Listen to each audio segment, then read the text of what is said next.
হুজুর মেয়ের বিয়ে দিতে পারতেছি না, কোনো আমল আছে কিনা একটু বলেন যে দ্রুত বিয়ে হবে।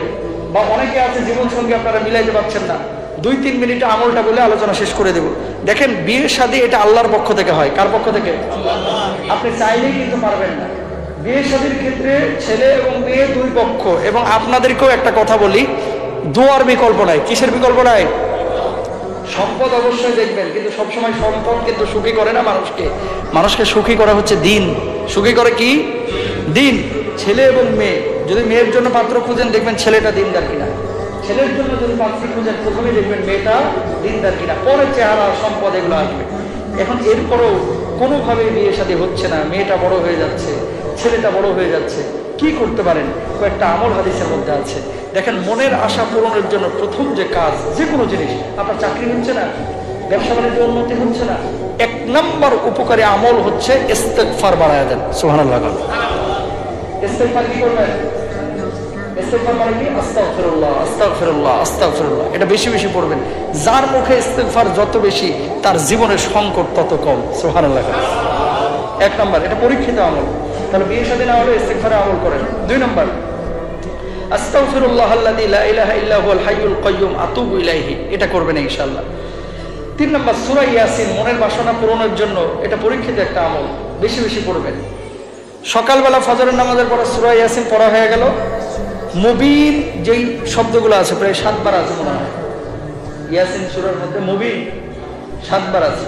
শাহাদাত আঙ্গুলটাকে এভাবে তুলবেন। যদি বলেন যে রাসূল সাল্লাল্লাহু আলাইহি সাল্লাম নিজে বলেছেন এই কথা, না, আল্লাহর নবী বলে নাই, কিন্তু যারা আমলটা করে ফলাফল পেয়েছেন তাদের ভাষ্য। সূর্য ওঠে কোন দিকে? পূর্ব দিকে না? পশ্চিম দিকে সূর্যটা ওঠে না, সকালবেলা ওঠে পূর্ব দিকে। সূর্যটা যখন লাল হয়ে থাকে, শাহাদাত আঙ্গুলটাকে আকাশের দিকে এইভাবে উঠাবেন, এইভাবে উঠে আশহাদু আল্লা ইলাহা ইল্লাল্লাহ ওয়াহদাহু লা শারীকা লাহু লাহুল মুলকু ওয়া লাহুল হামদ ওয়া হুয়া আলা কুল্লি শাইইন কাদির। কয়বার বলবেন? 7 বার। জোরে বলেন, কয়বার? ফলাফল পাবেন ইনশাআল্লাহ তাআলা। এরপরে যেটা করবেন, নবী আম্বিয়া আলাইহিস সালাতু ওয়াস সালাম নিজেরাও দোয়া করেছেন। সূরা দোহা সহ সূরা কাসাসের যে আয়াতটা রয়েছে, ফাসাকালাহুমা সুম্মা তাওয়াল্লা ইলা যিল্লি ফাকালা রাব্বি ইন্নী লিমা আনজালতু ইলাইয়া মিন খায়রিন ফাকির, এটাও করবেন। মুসা আলাইহিস সালাতু ওয়াস সালাম যখন একাকী এবং বিষণ্ণতা অনুভব করতেন, এই আয়াতটা মুসা নবী বেশি পড়তেন। সুবহানাল্লাহ। না, এই আয়াতটা বেশি বেশি কে পড়তেন? মুসা আলাইহিস সালাতু ওয়াস সালাম। এটা পারলে দিনে 100 বার করে পড়বেন ইনশাআল্লাহ।